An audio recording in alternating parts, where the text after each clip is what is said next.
자, 지금부터 벚꽃 내리는 시대의 결투를 강습해 1강 게임을 이기기 위한 방법을 이번에 2024년 3월 29일 2월 22시 30분 지금 1분 지났네요. 네, 지금부터 시작하겠습니다.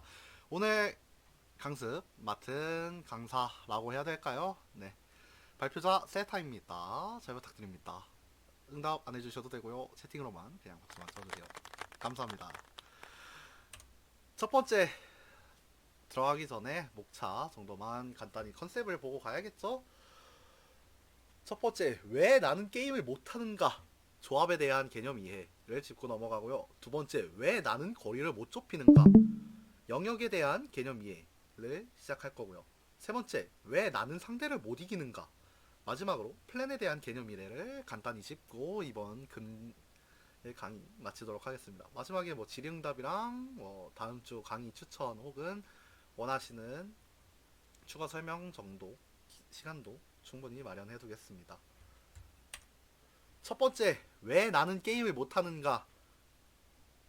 그게 제일 의문이에요. 저도 그렇고 다른 분들도 그렇고 뉴비분들도 그렇고 이제 저보다 잘하시는 지금 방송 보시는 고수님들도 그렇고, 자, 왜 게임을 못하는가에 대해서 근본적으로 게임이 들어가기 전에 앞서서 우리는 기본적으로 쌍장요란과 3습1사라는 게임 모드를 벚꽃결투에서 선택하게 됩니다. 기본적으로 쌍장요란만 진행해도 캐주얼하게 즐기기에는 별로 문제가 없어요. 하지만 대부분 대회가 열리는 포맷은 3습1사, 즉 3개의 여신을 픽을 하고 하나를 밴을 하게 되는 형식으로 구축을 하게 됩니다. 여기에 3개의 여신을 고르는 데에는 되게 이제 주관적인 의견이 많이 들어가요. 그렇기 때문에 난 이게 강해서 이렇게 조합을 했어 랑, 이게 예뻐서 이렇게 셋이 예뻐서 픽을 하게 됐어 랑, 이제 여신의 파워 차이가, 밸류가 그렇게 많이 차이가 나게 되겠죠. 지금 화면에 보시는 유리나, 다음에 쿠루로 A1, 어나더1, 다음에 카나에로 조합을 하게 되면 굉장히 어렵겠죠. 물론 외모 취향이 맞아서 이렇게 픽한다고 하면은 할 말이 없습니다. 개인의 자유니까요. 하지만 기본적으로 조합을 짜려면 다음 장으로 넘어가서 설명을 드리겠습니다. 자, 그냥 뭐 뜬금없는 이모티콘 혹은 그림이 나왔죠. 곰돌이들이 서로 어깨를 붙잡고 캉캉춤을 추고 있습니다. 이거를 왜 썼냐면 손발이 잘 맞아야 된다는 의미로 작성을 한 거예요. 그림을 그려 넣은 거예요. 기본적으로 여신에 대한 플랜에 대한 이해가 있어야 됩니다. 이거는 뭐 세 번째 목차에서 세 번째 강의에서 설명드리겠지만, 여신에 대해서 어떻게 조합을 해야지 잘 굴러가는가를 게임을 하기 전에, 이제 대회를 나가기 전이나 상대를 마주치기 전에 본인이 한번 생각을 해볼 시간을 갖는 걸 권고드립니다. 왜냐하면 여신에 대해서 본인이 파악이 되어 있어야 그 여신을 어떻게 운용할지를 더 세심하게 생각을 할 수 있기 때문에 저는 여신에 대해서 먼저 파악을 하는 것을 권고드립니다. 25개의 기본 여신들이 있죠. 어나더까지 포함하면은 뭐 훨씬 많겠지만, 그거를 다 외우면 물론 좋겠지만 일단 좋아하는 여신들을 먼저 살펴보세요. 좋아하시는 여신들을 먼저 살펴보고 그거에 맞춰서 플랜을 어떻게 짤까를 고민을 해봐야 되는데, 이거는 좀 이따 설명드리겠습니다. 일단 제일 여기에서 챕터 1에서 제일 중요한 점은 여신에 대한 기믹을 먼저 이해를 하자 입니다. 예를 들어 메구미를 예시로 들면 바라라는 키워드가 있겠죠. 씨앗 결정 이 5개가 있고요. 씨앗 결정은 부여패를 사용을 했을 때 하나 발화하게 됩니다. 자, 그러면 기본적으로 생각을 할 수 있어요. 그럼 부여패 많은 여신이 좋은가? 라고 생각을 할 수도 있겠죠. 그런 식으로 하나하나 접근을 해가서 부여패가 많은 여신은 무엇이 있지? 혹은 부여패를 이용해서 트리키하게 데미지를 넣을 수 있는 건 어떤 게 있을까를 고민을 하시고 조합을 짜시면 좀 더 이제 여신의 기믹에 맞춰서 어울리는 다른 여신들을 찾아서 조합을 짜는 것이 조금 더 유연하고 매끄럽게 혹은 자신이 원하는 대로 덱을 짤 수 있게 도와줍니다. 다음으로 넘어가 볼까요? 두 번째, 왜 나는 거리를 못 좁히는가? 일단 왼쪽 사진은 대회 중계 사진 유튜브 제가 나왔던 대회인데, 일단 대회 사진을 따왔어요. 거리, 유비분들은 언제나, 아니 사실 지금 저도 거리에 대해서는 되게 고민을 많이 하고 있습니다. 왜냐, 이 게임에서는 기본적으로 공유하는 디스턴스, 그 거리가 딱 하나만 존재합니다. 왜냐면 상대가 거리 5에서 스탑했다고 제가 거리에서 10에서 시작하는 게 아니고요. 상대가 거리 10에서 멈췄다고 제가 거리 마지막 전턴에서 멈춘 2에서 시작하는 게 아니에요. 그렇기 때문에 이 거리라는 개념은 벚꽃 결투를 진행하면서 되게 중요한 개념입니다. 왜냐하면 각자 개인의 오라와 플레이어와 라이프에는 개인이 선택을 해요. 뭐 상대의 간섭을 하는 걸 보통 제외를 한다면, 왜냐면 희귀하기도 하고요. 몇몇 캐릭터 없이. 자, 하지만 거리는 상대와 내가 공유를 합니다. 이거를 이제 다른 게임, 보드게임 유튜버분들께서 설명을 해주실 때 뭐 격투게임의 가시화라고도 설명을 해주시는데, 일단 그건 제외하고 더 설명을 드리도록 할게요. 자, 거리 중요하죠. 왜 중요하냐? 벚꽃 결투는 기본적으로 제가 승리를 하려면 치카게나 카나이 같은 특수 승리를 제외하고 기본적으로 상대의 라이프가 제로가 되어야 이길 수 있는 게임입니다. 그렇기 때문에 그거를 쉽게, 상대의 라이프를 쉽게 제거할 수 있는 방법은 공격입니다. 공격에는 대부분 적정거리가 붙어 있어요. 뭐 특수한 경우 빼고요. 그렇기 때문에 그 거리로 들어가기 위해서는 보통 저희는 전진을 선택을 하게 됩니다. 왜냐면은 이 게임은 거리 10에서 시작하기 때문에요. 자, 1턴에 왜 품기를 할까요? 뭐 1턴에 전진을 선택하시는 분들도 있겠죠. 저도 1턴에 전진을 하고 2턴에 전력 사용하는 거를 보통 좋아하긴 하는데, 일단 그거를 제외하고 보통 상대의 특수한 기믹이 없으면 1턴에 품기를 합니다. 왜 품기를 하냐?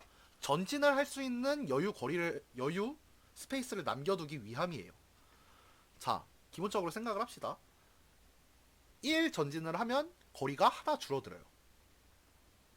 근데 거리가 하나 줄어들면서 오라가 한 칸이 찹니다. 기본적으로 시작을 할 때 오라가 3이죠. 1 전진을 했어요. 그럼 거리가 9고 제 오라는 4입니다. 다음 턴을 받았어요. 다음 턴을 받았을 때 전진 한 번을 하면은 저희는 더 이상 전진할 수 없는 스페이스에 다가가게 됩니다. 왜냐하면 오라가 꽉 차 있기 때문에요. 그렇기 때문에 1턴에 품기를 해서 유동적으로 상대가 전진을 한다면 유동적으로 내가 거리를 맞춰서 어디까지 갈 수 있게끔 거리를 조절하는 게 이제 뉴비를 탈출할 수 있는 방법이라고 저는 개인적으로 생각을 하고 있습니다. 자, 기본적으로는 집중력이라고 하고, 기본 동작을 하기 위해서는 손패 한 장을 덮고 사용을 하거나 집중력 하나를 소모하게 되죠. 저희는 이제 한국 플레이어들은 기본적으로 AP라고 말을 하게 돼요. 저도 지금부터 AP라고 말을 할게요. 자, 오라가 꽉 찼을 때 전진을 하려면은 선택지가 몇 개 없습니다. 기본적으로 대표적으로 선호될 90% 정도가 선호가 되는 게 품기를 해서 오라의 공간을 비우는 거예요. 전진을 하려면 오라의 공간이 없어야 됩니다. 자, 그러면 전진을 제가 해야 돼요. 전진을 하려면은 집중력 하나를 소모해야 됩니다. 근데 오라가 꽉 차 있으면 전진을 하기 위해 오라 한 칸을 비워야 되면 플레어로 움직이고요.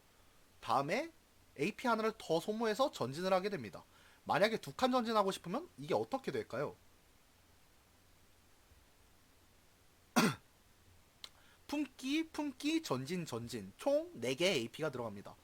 이 게임에서 특수한 경우를 제외하고, 왜냐면은 뭐 많아요. 사실 특수한 경우도 몇 개 없긴 하지만 기본적으로 최대로 얻을 수 있는 AP는 6개입니다. 집중력 2개에 손패 2장을 킵을 하고 턴을 마치고 다음 턴에 드로우 2장을 하면 손패는 4장이 되고 기본적으로 6개가 돼요. 자, 이 중에 4개를 썼어요. 제가 원하는 거리로 들어갔어요. 근데 공격을 하죠? 상대가 만약에 뒤로 빠지는 스텝 대응을 사용을 해서 멈추면 그때부터 골치 아파지기 시작합니다. 그러면 제 손에 손패는 한 장이 남아있고 오라는 꽉 차 있어서 전진도 못하고 AP도 다 사용을 했어요. 뭘 할 수 있느냐? 없어요. 속이 불편합니다. 여기 개비스콘 아저씨 품기 전진으로 제가 표시를 해놨죠. 속이 불편합니다. 자, 하지만 오라를 뺄 수 있는, 능동적으로 오라를 제거할 수 있는 방향이 있어요. 바로 부여패를 사용할 때 더스트에서 복납을 올려도 되지만 부여패에서 부여패를 사용할 때 오라에서 능동적으로 복납을 사용을 해서 전진을 해도 됩니다. 자, 그러면은 센터님 뭐 의미 없는 거 아니에요? 부여패 손패에서 사용을 하고 전진 한 칸을 하면은 똑같잖아요. 품기 전진이랑 뭐가 달라요? 자, 기본적으로 오라 2칸을 비울 수가 있어요. 진짜 뭐 봉선화나 콩알탄이나 뭐 하츠미 파도 부르기나 좀 이렇게 말하니까 좀 많아 보이네요. 이런 부여패들을 제외하면 보통 부여패는 2납 이상으로 사용을 하게 됩니다.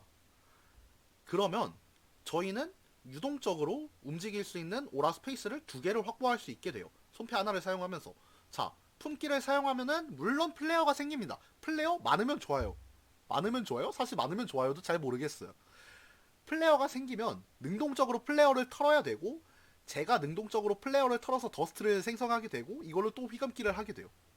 자, 오라를 채우려면 이런 것보다 능동적으로 부여패에서 오라를 갖다 써서 부여패에 오라를 갖다 써서 전진을 하면서 상대가 만약에 제가 공격 사거리가 5인데 상대가 6까지 후퇴를 했으면 2납 부여패를 활용을 해서 오라 2개를 비우고 전진을 선택을 한 다음에 뒤스텝 생각 없이 공격을 때릴 수도 있다를 말씀드리고 싶었습니다. 이 게임은 어쨌든 공유 스페이스가 2개가 있어요. 아까 하나라고 말씀을 드렸던 것 같은데 정확히는 2개가 있습니다. 더스트랑 간격이에요. 근데 간격은 더스트를 건드는 기믹은 우츠로 정도를 제외하면 별로 없는 기믹이라고 생각을 해주시면 되고요. 간격은 25여신 대부분 간격에서 카드를 사용하는 것을 목표로 합니다. 자기 원하는 간격에서 카드 사용하는 것을 목표로 합니다. 그렇기 때문에 만약에 진짜 만약에 능동적으로 거리를 좁힐 수가 없고 그럴 스텝기가 없으면 부여패 한 장 정도는 덱에 넣는 걸 저는 권고드리고 그게 개인적으로 저는 낫다고 생각을 합니다. 제가 주로 쓰는 조합이 시스이, 미즈키, 라이라라는 클린치 조합이 있었어요. 시스이, 라이라 같은 경우에는 이제 능동적으로 부여패가 비장패에만 존재를 하고 능동적으로 거리를 좁힐 수 있는 카드가 있긴 해요. 열상을 사용을 해서 뭐 오라의 다음 턴 데미지 받고 전진하고 할 수 있는데 미즈키 같은 경우가 조금 애매해집니다. 미즈키 라이라를 받으면요 바람 달리기를 사용하면은 라이라 대전 게이지를 올릴 수가 없게 되고요. 정확히는 카드가 부족하게 돼요. 그렇다고 제압 전진으로 전진을 하면 전진을 못하는 오라가 되어버려요. 상대가 그냥 맘먹고 후퇴를 해버리면은 저는 이제 하면서 품기 전진을 눈물 머금고 선택을 하게 됩니다. 하지만 미즈키의 전장을 사용을 하게 되면 전장은 3납입니다. 오라 3칸을 빼고 6거리에서 단숨에 3거리로 좁힐 수 있는 카드예요. 그 다음에 그 다음 턴 공격을 흘리고 손패를 드로우를 해서 다시 공격을 할 수 있는 그렇게 잡아줄 수 있는 부여패 카드가 중요하다 입니다. 다음 장으로 넘어가 볼까요? 이것도 똑같아요. 자, 사실 이 페이지에서 설명을 했어야 되는데 말씀드린 거는 거리는 공유 자원이다. 낫과 망치 딱 봐도 우치로랑 하가네님이죠. 거리는 공유 자원이기 때문에 상대의 거리를 파악을 하고 오히려 그 거리를 이용하면서 상대가 오라가 꽉 차 있으면 상대가 진입을 하지 못하게 후퇴를 하고 상대의 AP 소모를 강제시키는 것도 좋은 플랜 중에 하나입니다. 자, 전장으로 넘어가 볼까요? 자, 제가 만약에 삼거리에서 턴을 마치고 오라가 꽉 차 있어요. 근데 부여패도 없고 스텝기도 없는 거를 상대가 만약에 알아. 그렇게 된다면은 상대는 가감없이 후퇴를 선택을 해도 됩니다. 다음 턴에. 왜냐? 나는 오라가 꽉 차 있어. 공격을 할 수 있는 거는 1, 2, 3거리밖에 없어. 뭐야? 어떻게? 눈물 머금고 품기 전진을 계속 해야 돼요. 근데 상대는 다시 휘감기 후퇴를 하면 되겠죠? 물론 그러면 더스트가 마르긴 할 거예요. 더스트가 마른다면 후퇴를 선택하지 못하게 되지만 다시금 제 오라는 상대의 오라는 비어 있을 거니까 상대는 유동적으로 자신의 간격 거리를 조정을 하면서 데미지를 넣을 수 있게 공격의 거리를 맞출 겁니다. 저는 이 갈면서 그냥 전진하려고 노력을 할 거고요. 그렇기 때문에 간격과 더스트를 사용을 하는 것은 공유 자원이기 때문에 상대의 다음 턴 플레이를 예측해서 그 공유 자원 컨트롤 하는 것이 유비 탈출 기회에 한몫을 하게 됩니다. 자, 마지막. 왜 나는 상대를 못 이기는가? 자, 여기까지 왔어요. 조합 잘 짰어. 부여패 넣었어. 거리 조절 다 해. 근데 난 왜 못 이길까? 가 이제 의문이신 분들도 계실 거예요. 자, 왼쪽에 10. 이거는 무엇을 의미하냐? 벚꽃 결투를 시작하면 라이프의 10개의 벚꽃 결정을 받고 시작합니다. 이 라이프가 데미지를 입으면 오라가 데미지 입는 거와는 다르게 다른 영역으로 이동을 하게 돼요.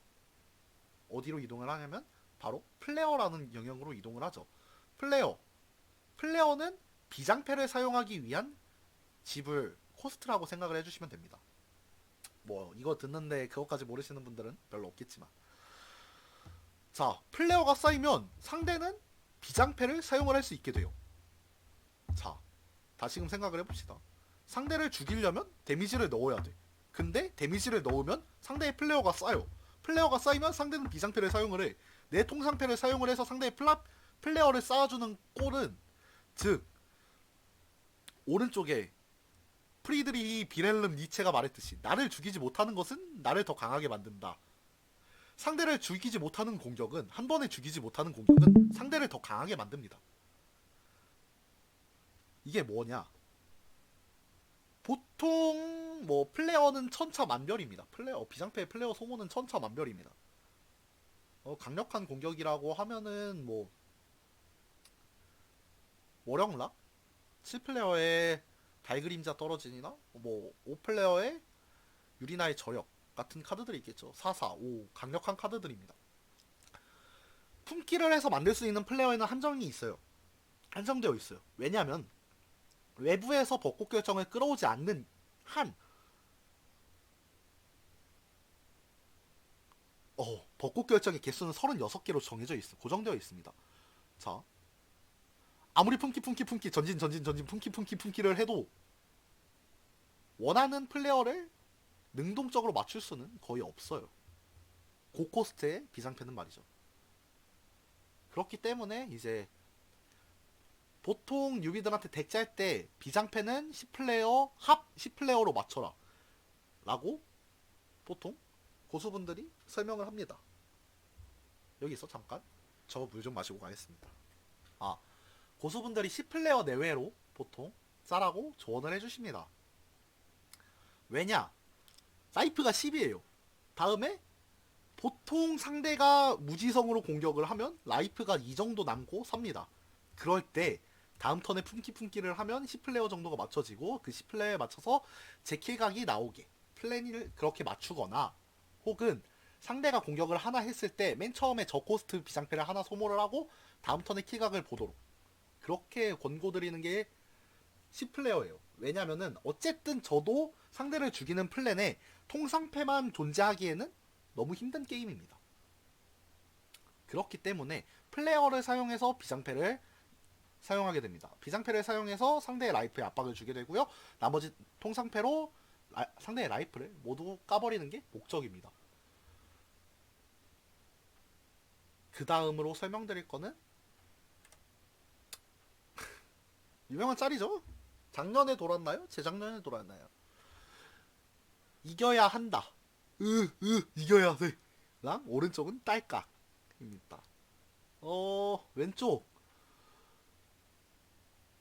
뭐 기본적으로 선행대 왼쪽의 카드들은 이제 허무꽃 야차 부여패인 이제 완전태로 교환한 후에 야차 A1 만약에 완전태로 4장 이상 교환을 했을 때 상대의 라이프를 보내버리는 강력한 카드예요.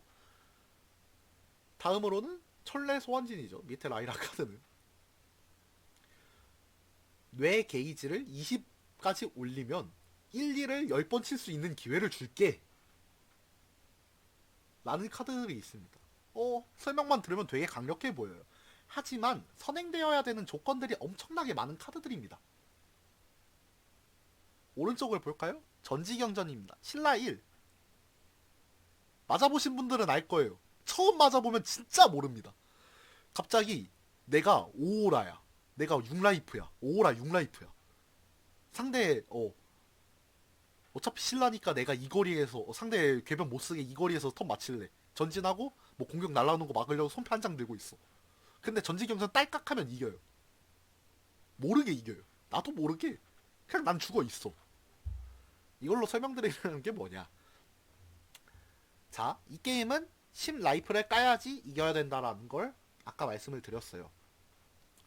근데 10 라이프를 깐다고 10 라이프 맞춰서 플랜을 짜놔도 어쨌든 상대가 제 10 라이프를 먼저 까면 상대가 이기고 제가 패배하게 됩니다. 이 말은 뭐냐? 선행돼야 되는 조건이 별로 없는 플랜을 짜라. 저는 이거를 조언을 드리고 싶어요. 뭐 하가네, 히미카가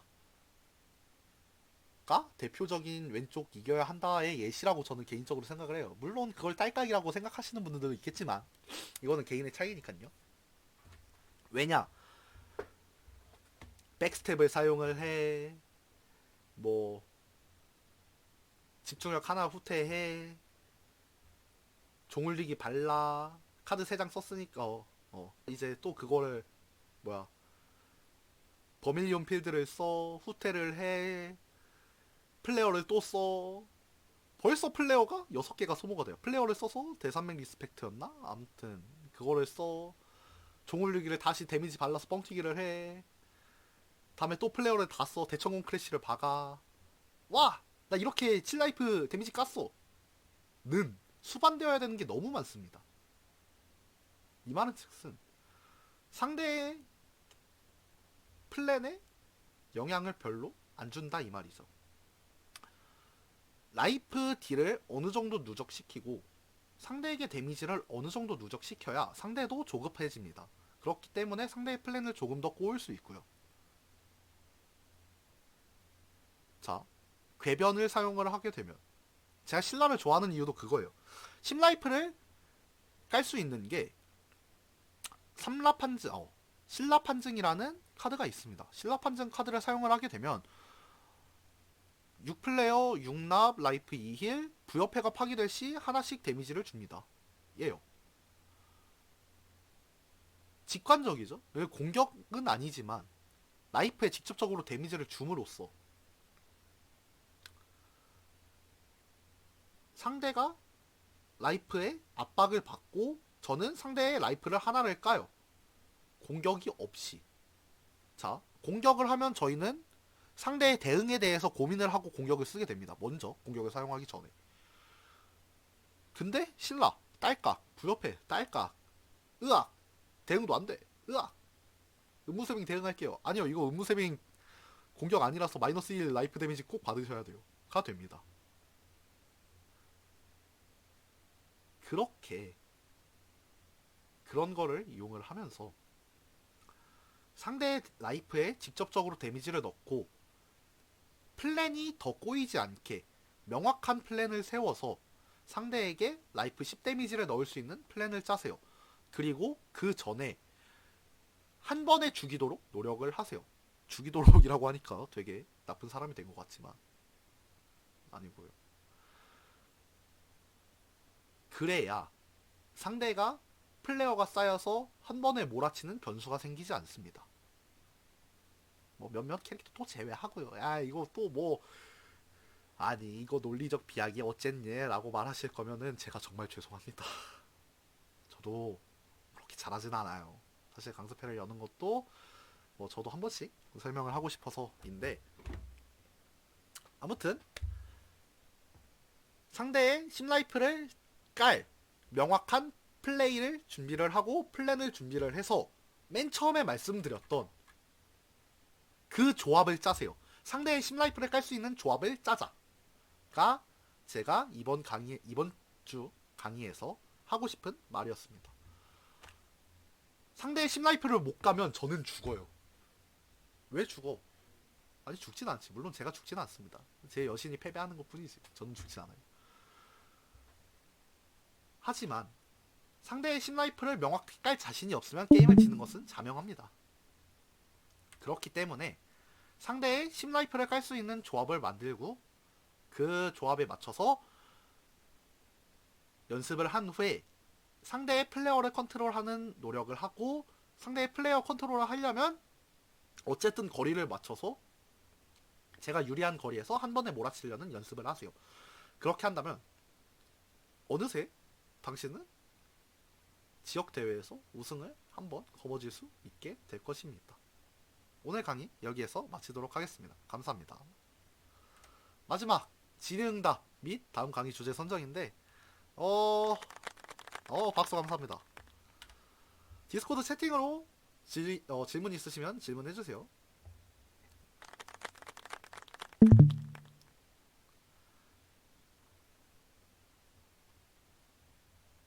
50분? 못 채워요. 아니 사람 왜 이렇게 많아 이거. 뭐야 아까 분명 아니랬는데? 집어치우고 첫사랑이 때는 바야흐로 때는 바야흐로 10년 전.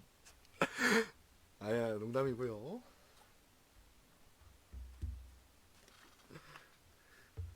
제 인기 비결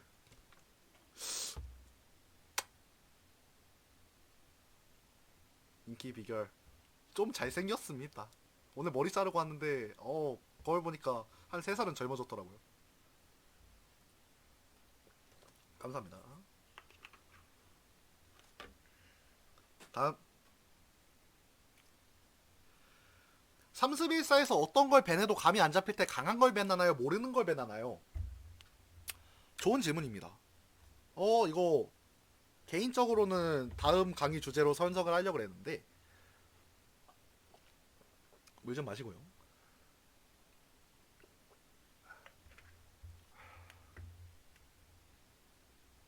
간단히 요약해서 설명을 드릴게요. 저는 맨 처음에 플랜을 짤 때 밴까지 애초에 상정을 하고 조합을 짭니다. 그러면 그 밴 상정을 교수님의 간단한 요약 30분 아니고요. 저 30분 지났으니까 밥 먹으러 가야 돼요. 아무튼 다시 돌아와서 환경권 테이블을 먼저 생각하신다는 거군. 아닙니다. 저는 환경을 생각하지 않아요. 저는 메타를 싫어합니다. 개인적으로 메타를 싫어하는 편이에요. 일단 이거는 나중에 뭐 설명을 드리고 나중에 사담으로 이야기를 풀든 제가 만약에 공격이 강력한 조합이면 상대가 공격을 무효화하는 것을 밴을 해야겠죠. 그럼 상대가 공격을 무효화하는 게 뭐야? 호노카랑 미즈키가 있겠죠. 이런 걸 밴을 하고 제가 콤보를 모아서 때리는 덱이에요. 그러면 뭐가 거슬려? 리플렉터랑 상대 손패 한 장을 버리게 하는 쿠루룽이 있는 쿠루루가 거슬리겠죠. 이런 걸 기본적으로 짜고 들어가야 됩니다. 맞아요. 클린치 하고 싶을 때 둔설 같은 거. 그럼 밴하고 싶다. 이제는 언급도 안 되는 토코연님. 물론 토코연도 공격 무효화가 있긴 하지만 집중력이 이어야 되고 혹은 모플레어가 쌓여있고 그것까지 케어 못하면 그냥 토코연 밴을 하는 게 맞고 클린치 유저한테 틱하게라도 무조건 밴하라는 조언 들었어요. 왜 밴을 해야 되는지를 생각을 해보세요.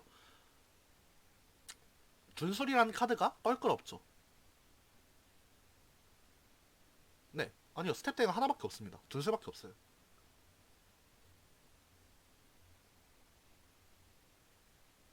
카무이는 카운터가 많은데 조합을 어떻게 짜나요? 그 카무이가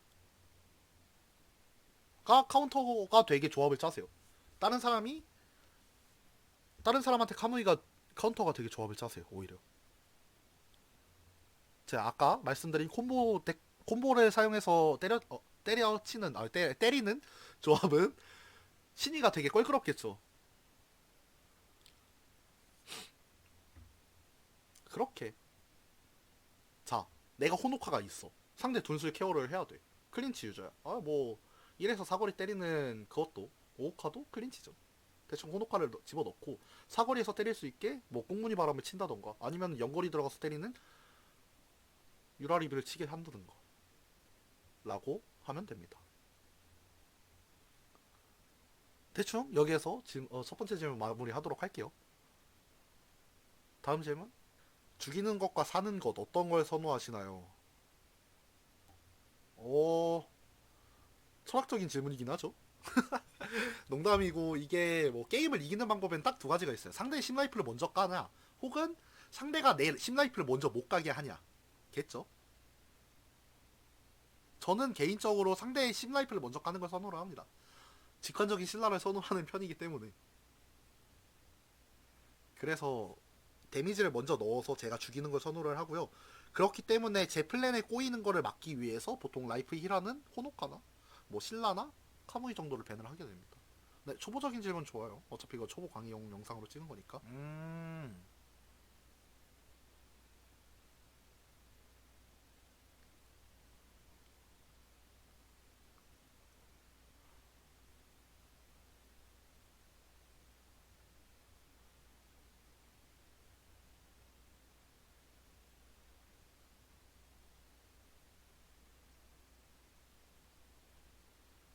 네.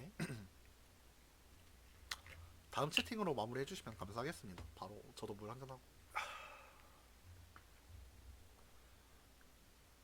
뭐 일단 채팅 끝나진 않으셨지만 일단 말을 시작하도록 할게요. 두 장 계속 킵하도록 유도해서 재구성 딜로 압박을 주는 경우에 뭐 공격 카드 같이 섞게 된다면 플레이가 더스트 주워먹기로 간다. 이거는 뭐 개인적인 의견이고요. 상대가 두 장 들고 저는 한 장 들고 재구성해서 하는 식으로인데, 이게 다섯 장 재구성, 여섯 장 재구성, 일곱 장 재구성, 뭐 홀수 재구성, 짝수 재구성이 있죠.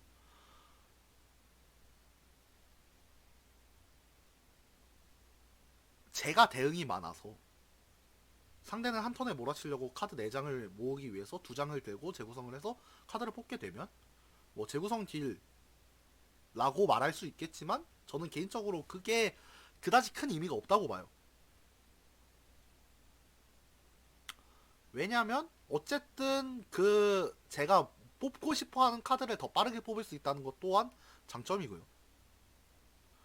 간격을 제가 보통 그러면은 전진이 상대가 대응이 충실하면 D스텝 정도는 한 장 정도가 있습니다. 공격 무효가 아닌 이상. 그렇기 때문에 오라의 데미지 하나를 받아서 전진을 하는 것도 좋은 플레이입니다. 대응 많을 경우 상대 짝수 제거성으로 압박하는 게 옳은 플레이냐는 저는 개인적으로 선호하지 않는 플레이예요. 왜냐? 짝수 제구성으로 압박하고 홀수 제구성으로 압박을 한다. 는 개인이 조절하면 풀리는 영역이기 때문에 그거는 저는 굳이 의미가 없다고 생각을 하는 편입니다. 근데 이건 제 개인적인 생각이고요. 타로 잘 따려면 어떻게 해야 되나요? 뭐 그냥 하니까 따지던데? 아, 라고 하면 안 되겠죠?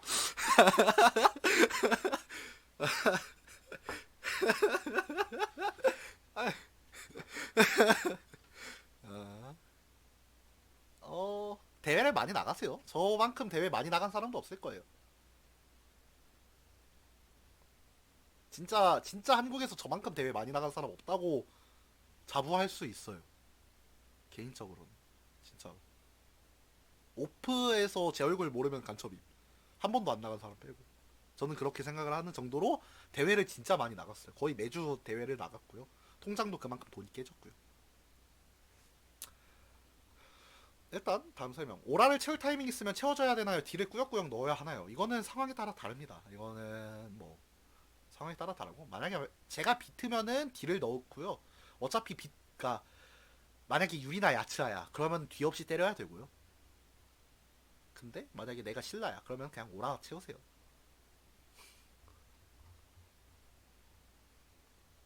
버스비 투자 타로 퇴수. 라이프 10점 없이 빨간 거 잔뜩 넣어가면 안 되는 걸까요? 빨간 거 잔뜩 넣으면 보통 라이프 10점 계획입니다. 그게. 아시는 분이 왜 그러셔? 삼습정할 때 컨셉을 통일하는 게 낫나요? 아니면 돌려받는 쌍장마다 컨셉을 달라도 괜찮나요? 후자 같은 경우는 내가 뭘 받을지 모르니까, 내 컨셉이 뭐가 될지 모르니까 상대에 뭘 배내야 할지 모르겠어요. 좋은 질문입니다. 이 질문 마무리하고 오늘 강의 마지막으로 할게요. 저는 조합 컨셉은 안 짜는 편입니다. 조합 컨셉을 안 짜고요. 밴 컨셉을 짭니다. 조합 컨셉보다는 저는 밴 컨셉을 짠다는 게 좀 더 명확한 말인 것 같네요.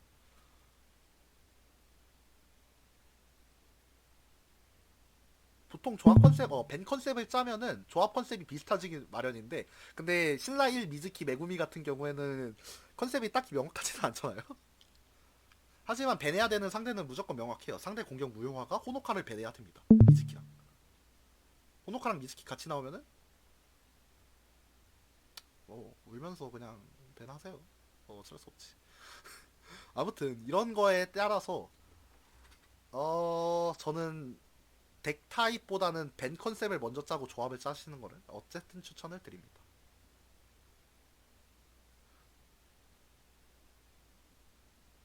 네, 오늘 강의 여기에서 마치겠습니다. 다음 강의는 컨셉 짜는 법을 들고 오도록 할게요.